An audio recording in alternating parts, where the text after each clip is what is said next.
Me gusta hacerlo, me gusta mi trabajo, me gusta ser ingeniero, creo que no hubiera podido hacer lo que he hecho si no me hubiera, el ingeniero no hubiera apoyado al escritor, porque hacemos equipo.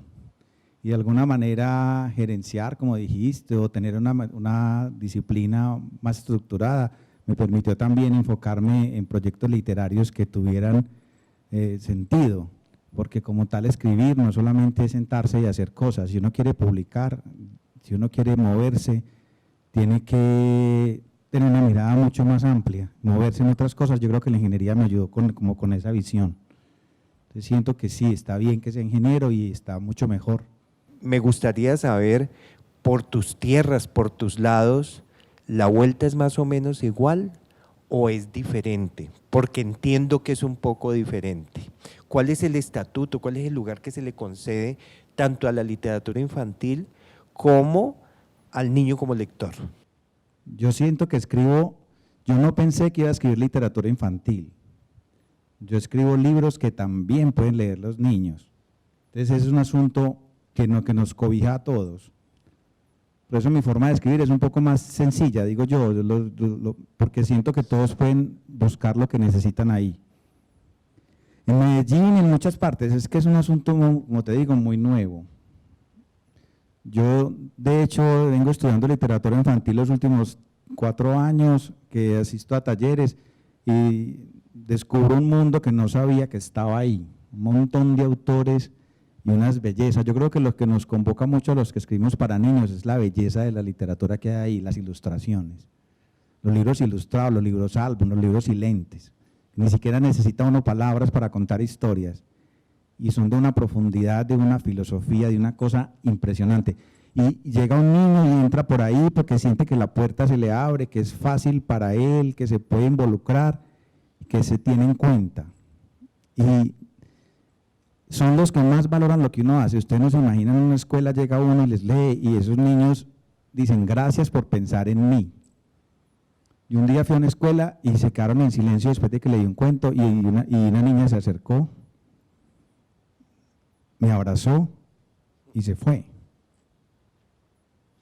Yo creo que desde ahí parte, a nosotros también se nos olvida eso de ser niños y que de ahí empezamos con todo lo que ya de grandes creemos y olvidamos. ¿Qué te pasó con ese abrazo?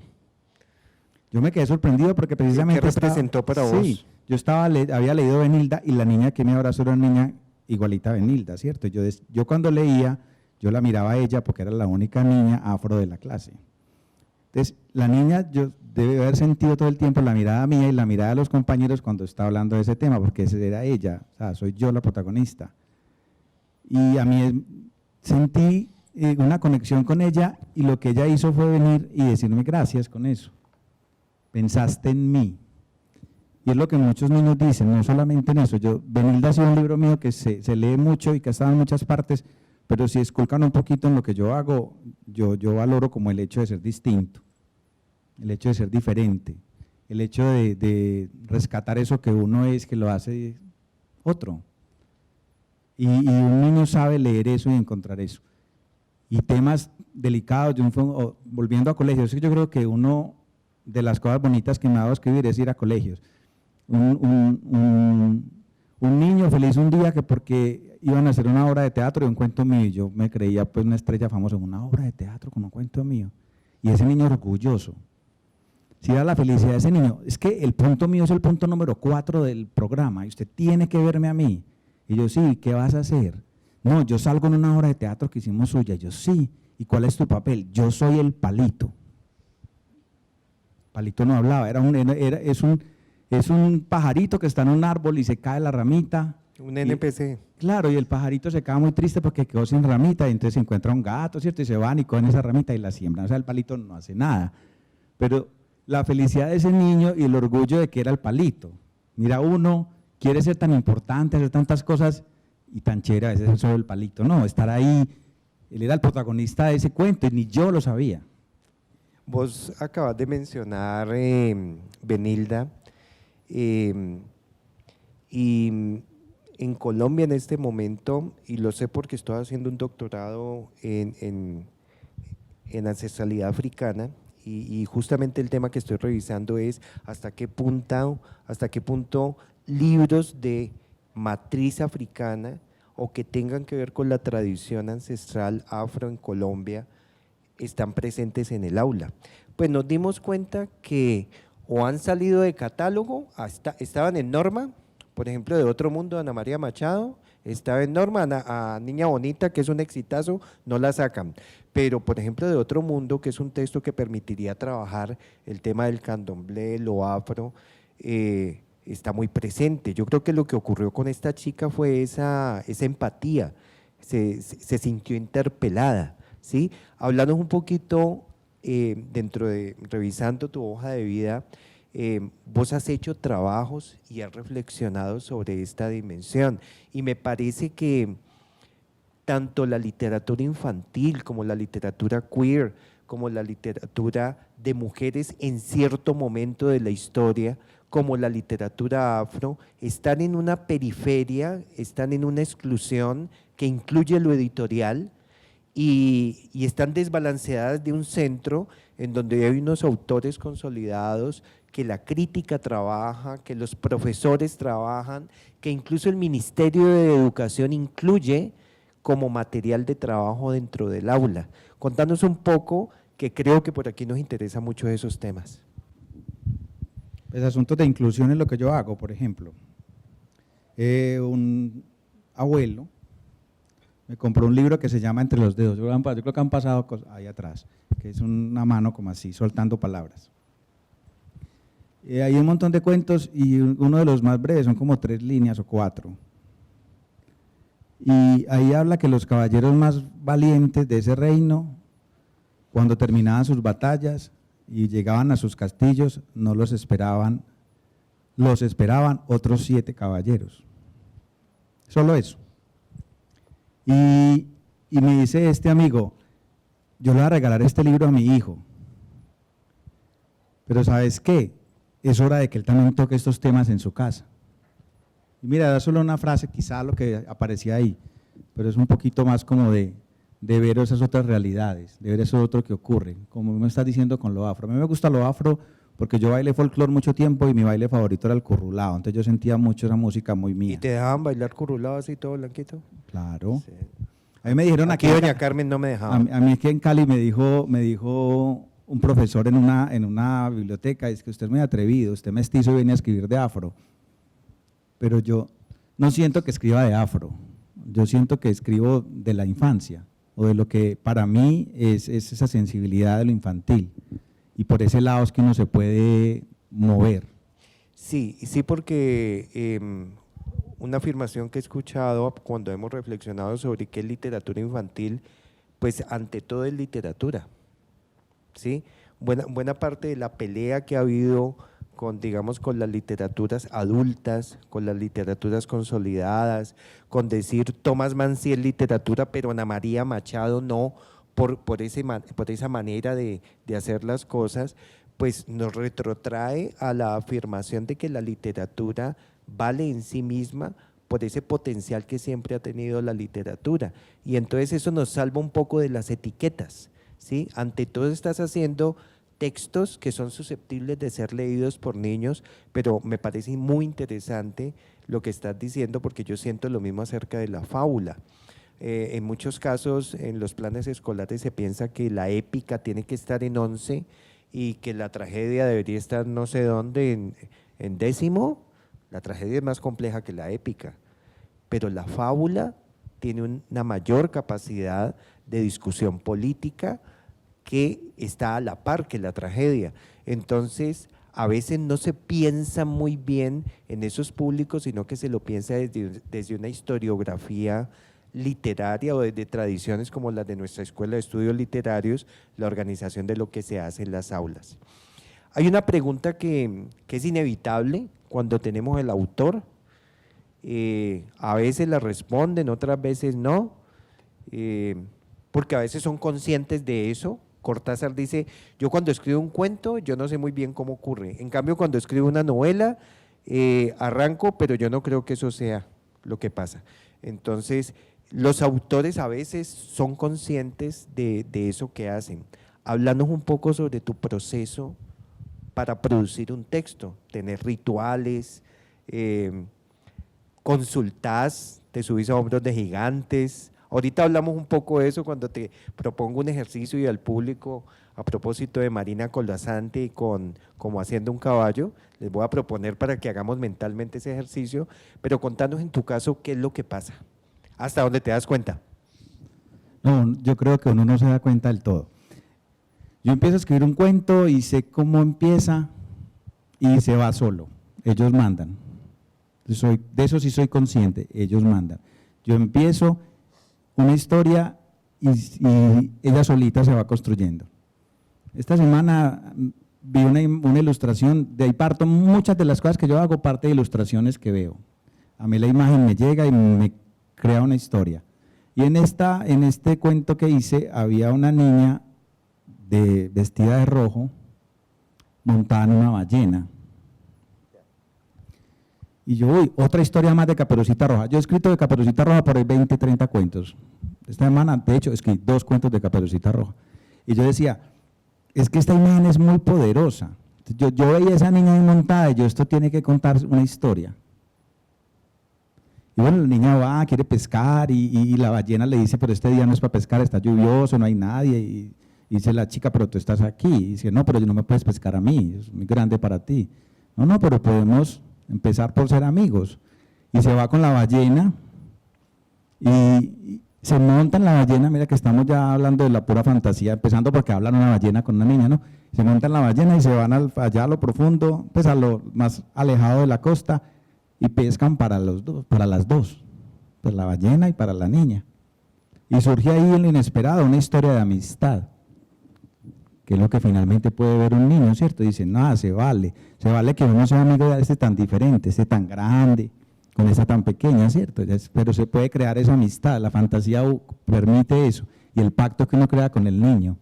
Entonces esa capacidad de soñar eso, de creer esas realidades que no están, son los que llegan y les tocan.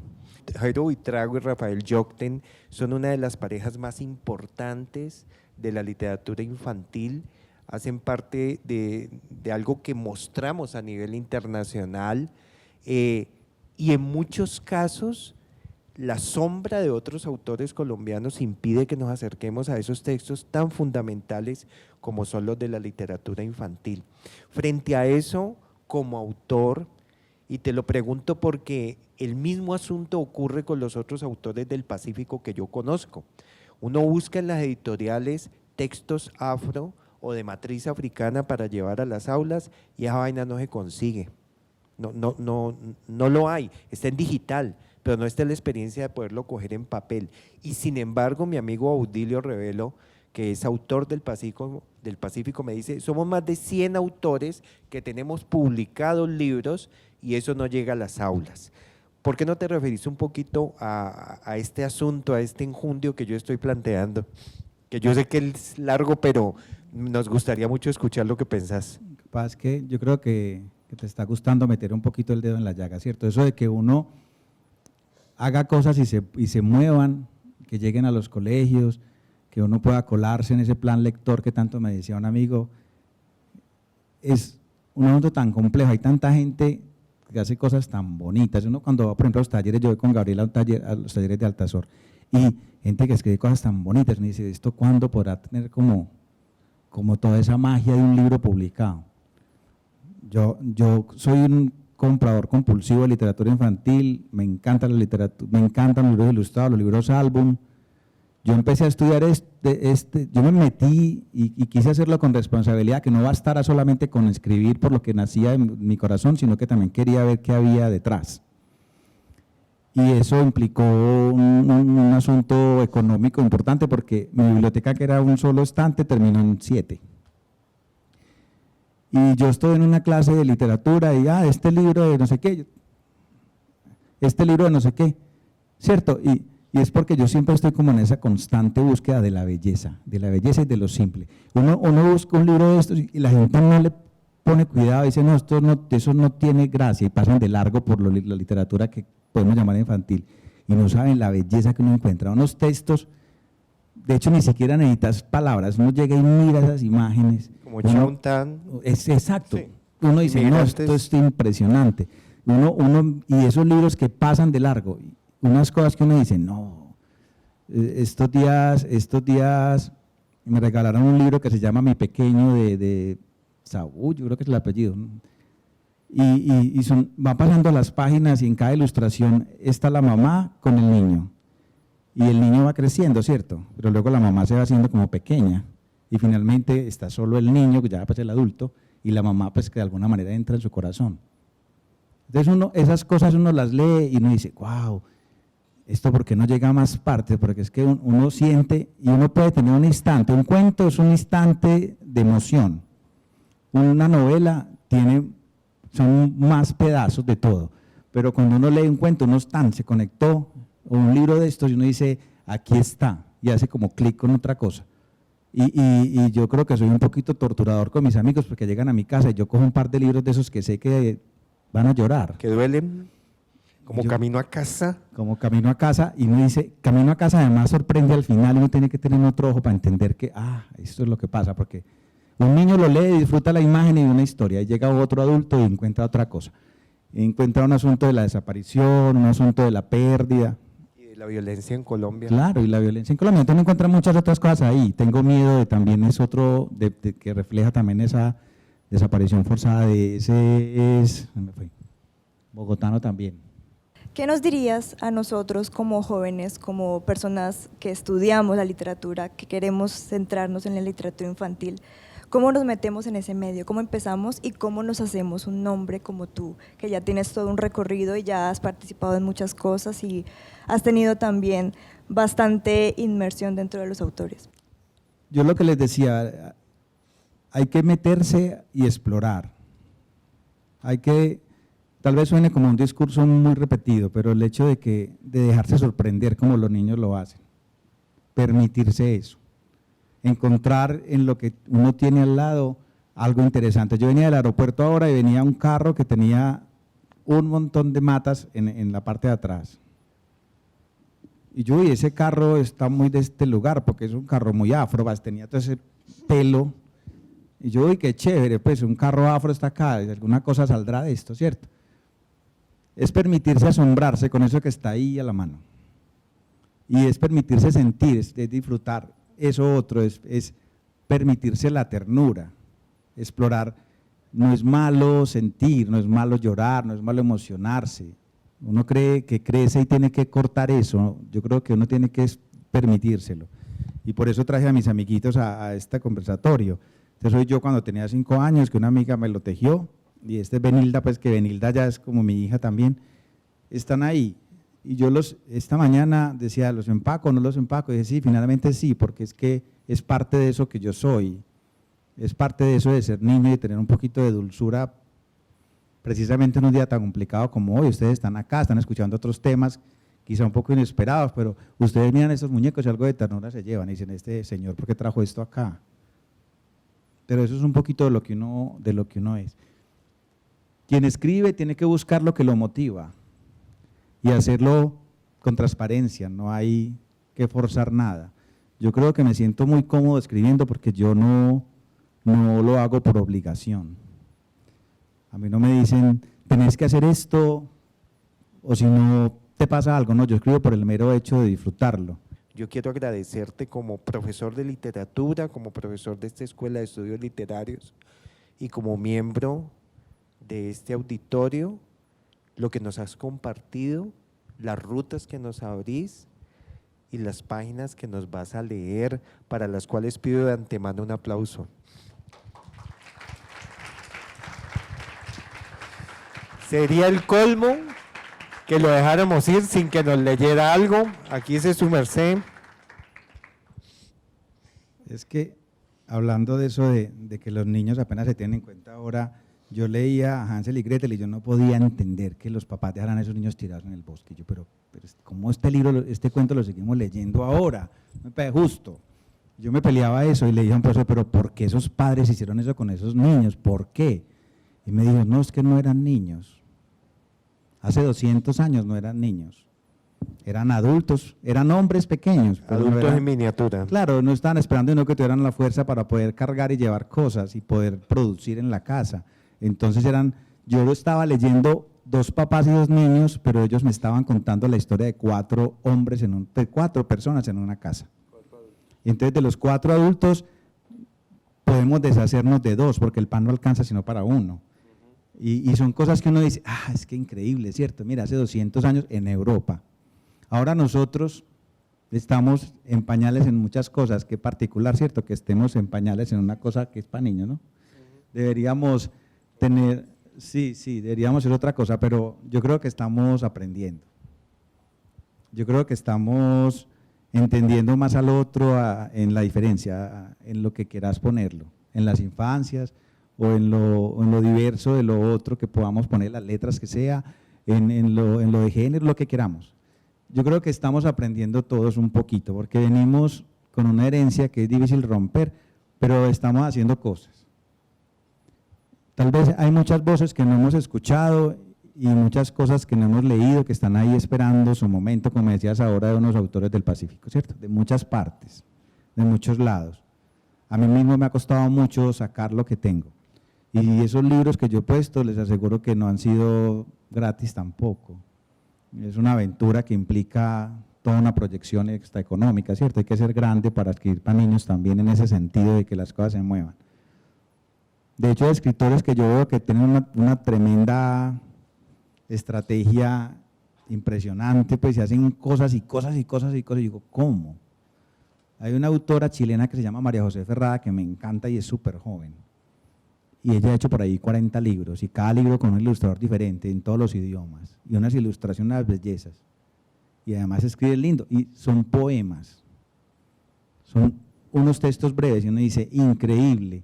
Pero yo creo que de alguna manera algunas oportunidades van saliendo, algunas escuelas como ustedes acá están trabajando también a lo infantil, en algunas becas, Benilda fue resultado de una beca infantil en Medellín, hay instituciones que están pensando en eso.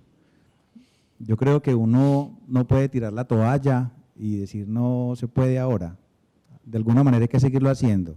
Por algún lado salen las cosas. Tal vez no a nosotros, pero le facilitaremos el camino a los otros que vienen detrás. Pero la cosa es positiva, es decir, desde la época en que yo visitaba las bibliotecas escolares, ahora la presencia de libros pensados para niños, no solo libros de literatura, sino libros álbum, libros de ciencia pensados para niños, se ha incrementado. Creo que vamos por buen camino. Sin embargo, estoy de acuerdo, estamos en una balanza en donde están volviendo los sexismos, las exclusiones, los racismos, y creo que este es el momento en donde tenemos que empujar con más fuerza. Bueno, este cuento, pues igual les pido, lo hice ayer, se llama Caperucita y la ballena. Ella quería pescar y el día estaba gris. No era un buen momento para salir de casa, pero ella, tan terca que era, había decidido que se pescaba ese día y no otro. Su madre, que ya sabía esa batalla perdida, le dijo que podía salir si se ponía un buen abrigo y llevaba consigo una canasta con algo de chocolate caliente y pan. La niña accedió, aunque consideró un poco exagerada a su madre porque el muelle estaba apenas a unos 30 pasos de su casa. No había bosque, no había lobos. Era eso o nada, así que se puso su capa roja, su gorro rojo, su blusa roja y salió al muelle. ¿Sabías que hay lobos marinos?, dijo su madre desde la puerta. Ay, mamá, le contestó la niña. Al llegar, descargó sus cosas en un viejo barril que reposaba en el borde. A pesar de que el día no estaba muy luminoso, no había señales de lluvia. Armó lo necesario para la pesca y lanzó la caña. Una ballena salió. No pescarás mucho aquí, es muy cerca de la orilla. Debes buscarte un barco, dijo la ballena. ¿Y tú qué haces aquí? Deberías estar en lo profundo del mar, dijo la niña. En los días como hoy no viene mucha gente a la orilla y me gusta ver cómo se mecen los árboles, cómo brillan las nubes cerca de las montañas, dijo la ballena. A esta hora todos andan durmiendo. Yo no hago siesta, no me gusta dormir mucho. ¿Puedo llamarte Caperucita? ¿Caperucita? Sí, si quieres, pero mi nombre es Alicia. Lo dices por mi ropa. Mi abuela me la dio hace un tiempo, pero tengo otros colores también en los abrigos, solo que hoy estaba ahí, a la mano. Déjame llamarte Caperucita. Alicia me parece el nombre de una niña de un país muy lejano, quizá maravilloso, pero lejano. ¿Puedo llamarte Caperucita? Está bien desde que no decías que te llame lobo. O no como carne humana, la encuentro demasiado roja. Puedes llamarme ballena si quieres. Está bien, ballena, para ti seré Caperucita. Se quedaron hablando un buen rato contándose las cosas, los sueños más profundos y sutiles, la magia de la vida, lo bonito de nadar, lo bonito de hacer amigos. ¿Y tú no venías a pescar?, dijo de pronto la ballena. Pesqué a una amiga, dijo la niña. Además tú dijiste que aquí no se podía pescar nada. Aquí no lo harás, necesitas un barco, dijo la ballena. Así es, respondió resignada la niña.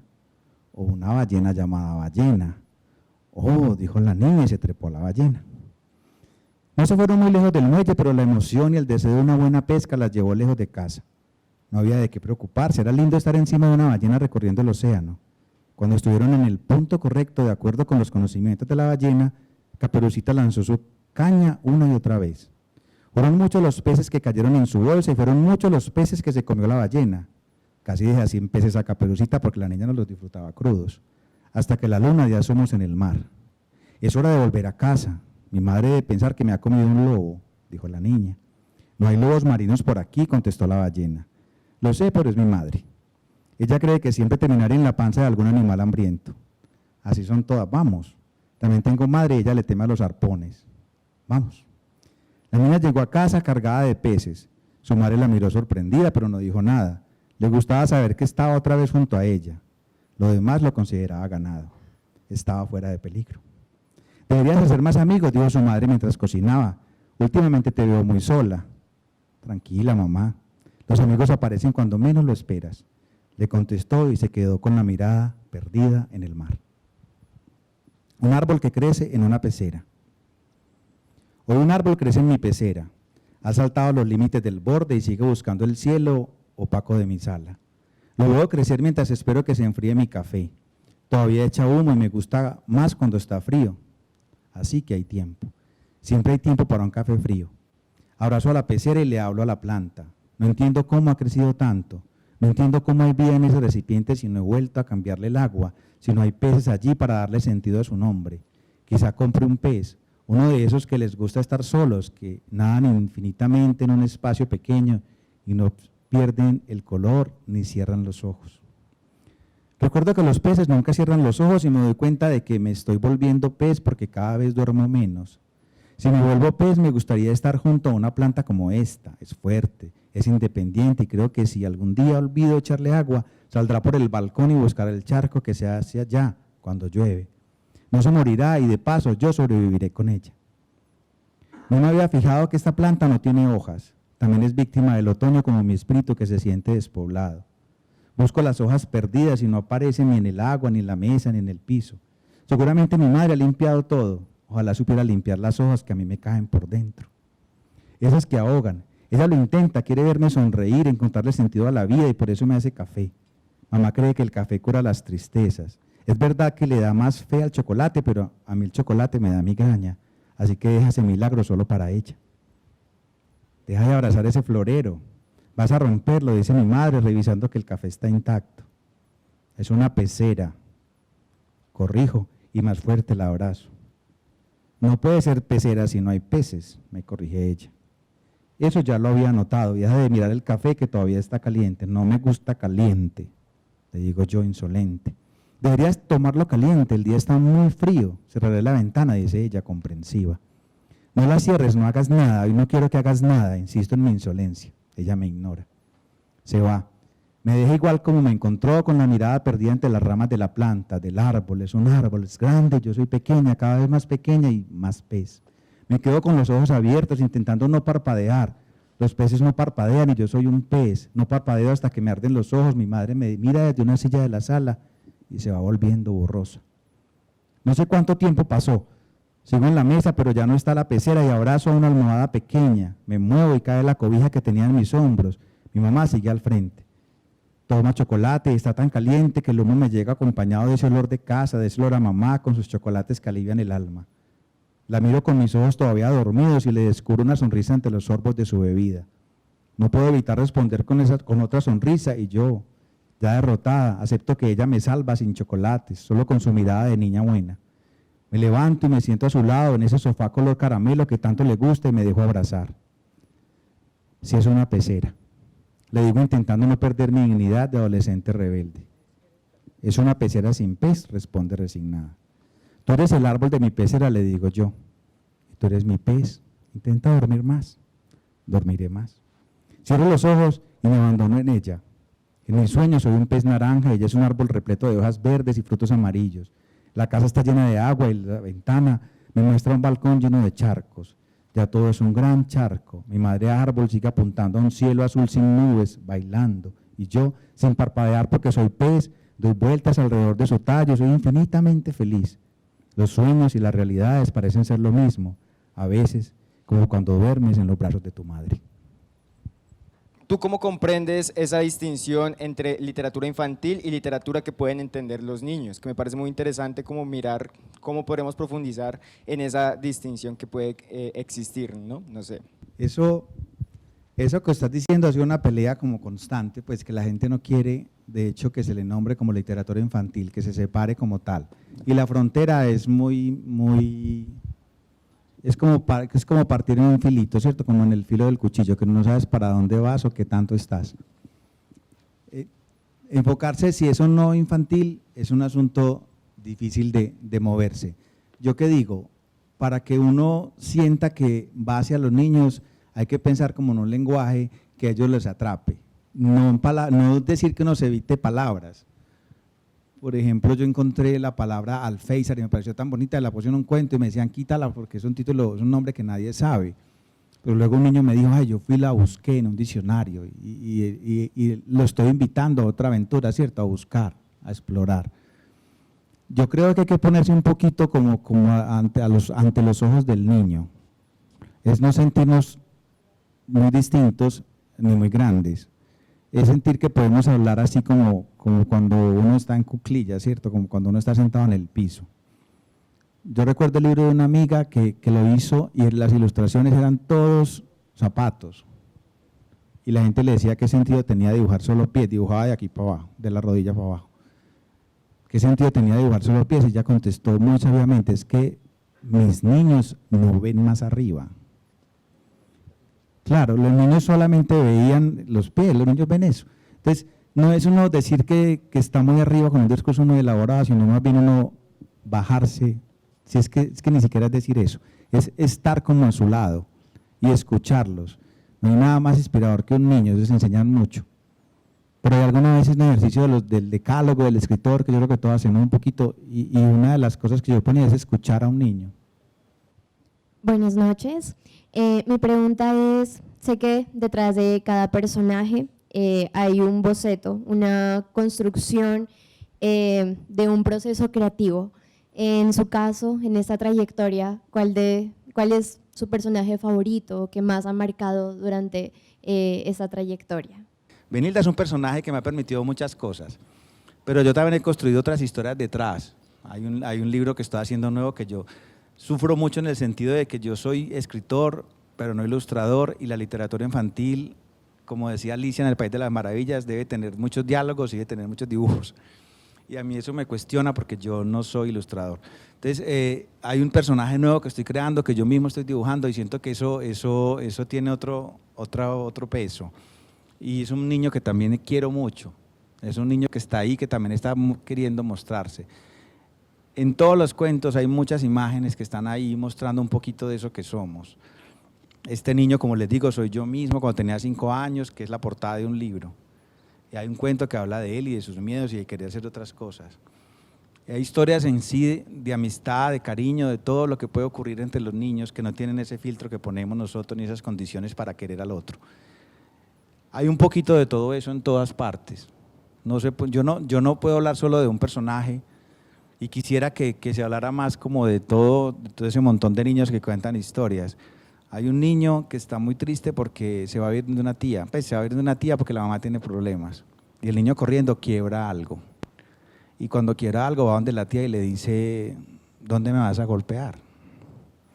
Y entonces ella le dice, ¿por qué? No, es que hice un daño.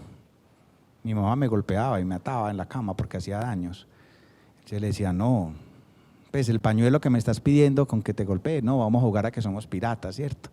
Y ella se lo pone ahí. Es otra historia, le dice, no, yo sé que la vida no es fácil para ti, pero ya estamos en otra aventura, vamos al patio y seamos piratas tú y yo. hoy no te va a castigar y a tu mamá hay que entender y perdonarla, ¿cierto? Y eso es otro niño, con otra mirada, con otro sufrimiento, con otra cosa que está ahí. Porque es cierto que hay dulzura y fantasía y ternura, pero también hay mucho dolor en las infancias. ¿Qué autores y libros han influenciado tu estilo y cuál es tu forma de abordar con ese estilo la literatura y la literatura infantil y juvenil? Yo siento que hay muchas cosas que influyen ya a la hora de escribir. La misma vida es lo que lo va uno formando como en eso que está. Empecé a escribir porque me pusieron a leer a Gustavo Adolfo Bécquer con su poesía también así muy romántica, entonces yo creo que fui un poco romántico y he sido un poco romántico también en mi escritura.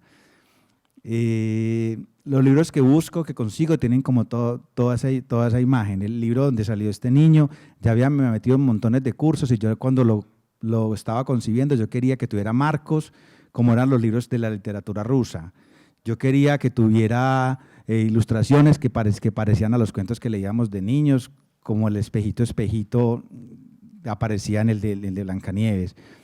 Yo pienso que uno no puede alejarse de todo eso que ha estado siempre ahí.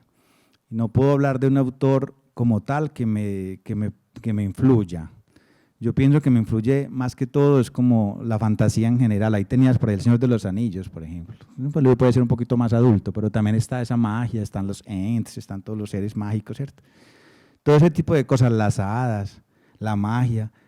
Desde niño siempre quise tener poderes, ¿cierto? Yo creo que por eso Superman y yo somos tan amigos y siempre está aquí al ladito del corazón, porque me gusta eso. Yo cuando tenía 8 años yo no sabía que Superman existía, pero yo veía películas donde los niños tenían poderes de telepatía y yo era así, me concentraba. Y yo, ay, que me sangre la nariz, no importa, pero que el televisor se apague y se prenda solo. Yo me quedaba así, rato, concentrado porque quería tener poderes. Y yo creo que es eso, ese amor hacia lo fantástico, ese amor hacia los sueños es lo que me ha permitido crear las historias que hago. No tanto, digamos, que soy lo que soy ahora porque me leí los 80 cuentos de los Green y porque esta mañana me leí muy, muy sabiondo el primer libro que publicaron, pues la primera traducción del Enebro, ¿cierto? No. De hecho, cuando uno se pone como tan académico, tan perdido en los libros, entonces uno se va sintiendo como abrumado, porque es que hay tanta gente buena. Entonces uno dice, si leo tanto y tengo toda esa gente encima, entonces yo como que soy yo. Claro, es exacto. Uno es lo que es, me decía Luis Fernando Macías en clase, decía, Eduardo, usted no se estrese, usted sea usted. Todos los otros lugares están ahí, como decía Oscar Wilde, ¿cierto? No te preocupes en ocupar otros lugares, que esos lugares ya están ocupados, preocúpate por el tuyo. Y uno es lo que es, y lo que hace, y lo que logra en el otro, y el recuerdo que genera en el otro. Y les aseguro que hay millones, muchísimo mejores que yo. Estoy seguro, pues, porque yo soy admirador de todo eso, de ese universo. Pero si yo me quedo con todo ese peso de ellos, yo no paso de una primera línea. Si yo me quedo con que Caperucita Roja la han escrito millones de veces, yo no hago esta semana un cuento más de Caperucita Roja. Pero yo intento que eso fluya y que me dé un poquito de alegría y de paz a mi corazón. Reflejos de la infancia, el encanto de los cuentos de Eduard Pereira. Decía Georges Patalier que la literatura representa la infancia recuperada, aludiendo a ese paraíso perdido que todos anhelamos reconquistar con las palabras. Es a través del amor por las historias que podemos cultivar este reino olvidado, reviviendo el bálsamo de la imaginación con cada página que escribimos. Un cuento infantil es un espacio que refleja la turbulencia de ser niños. Cada cuento, en su singularidad, muestra al lector quién es y quién puede llegar a ser. Un cuento infantil también es una suerte de amigo, nos ayuda a sumergirnos en la vida, crecer, creer en un yo futuro, creer en un yo posible y cuestionar lo que sabemos de las emociones. Un cuento infantil es un amigo que cuenta verdaderas historias, nos habla de la ternura, nos cobija de la soledad y con sus múltiples voces cambia los conejos, nos invita a viajar en sombreros e ir a pie de las estrellas. Eduard Pereira nació en Medellín, en sus calles creció, pateó la pelota y se raspó las rodillas. Allí sigue viviendo como un niño que no quiere dejar de elevar la cometa. Cuando era grande estudió ingeniería en sistemas en la Universidad de Antioquia y cuando ya se sentía mayorcito, para sentir el vértigo de las palabras comenzó a escribir y ahora no hay quien lo detenga. Sus cuentos se dirigen a niños y adultos a la vez, o más bien al alma que todo niño tiene adentro. Esa que se mira en el espejo de los anaqueles añorando volver a ver el juguete perdido. Los cuentos de Edward atrapan en las páginas las memorias de la infancia y nos pone entre las manos un espantapájaros que, cansado de la soledad, abandona la estaca y siembra la tierra para que vuelvan las aves. Dibujan la imaginación de dos hermanos que se dan la mano para volar con nosotros y en sus espaldas convertirnos en un gran pájaro prehistórico. En la narrativa de Edward, la luna nos persigue a casa y cae en nuestro patio, y con valor la reparamos para que el amanecer vuelva al cielo. Edward Pereira es feliz haciendo libros que dejen cosas sin decir. Los sombreros nos hablan de la tristeza, de la pérdida y del amor. Sus personajes nos hablan de las penas, nos muestran las heridas que hay detrás de toda infancia recuperada. En su cuento Como una película con globos y en su libro Benilda nos presenta una perspectiva infantil del drama que enfrentan los pequeños cuando se sienten diferentes, mediante una conversación entre palabras esenciales e imágenes llenas de coloridos. La narrativa infantil nunca envejece. Caperucita, Alicia, los tres cerditos, las prisiones, los ancianos sabios y las manzanas siempre habitarán nuevas historias, renovando sus pasos por los bosques y ofreciendo nuevos frutos. Los cuentos de Edward Pereira son un recordatorio de que la narrativa infantil, a los más grandes, nos permite dejar de lado la prisa adulta para sorprendernos con las historias que de niño alguna vez soñamos. La literatura infantil nos permite recuperar ese paraíso que es la infancia y desesperadamente buscamos en todas partes. Muchas gracias.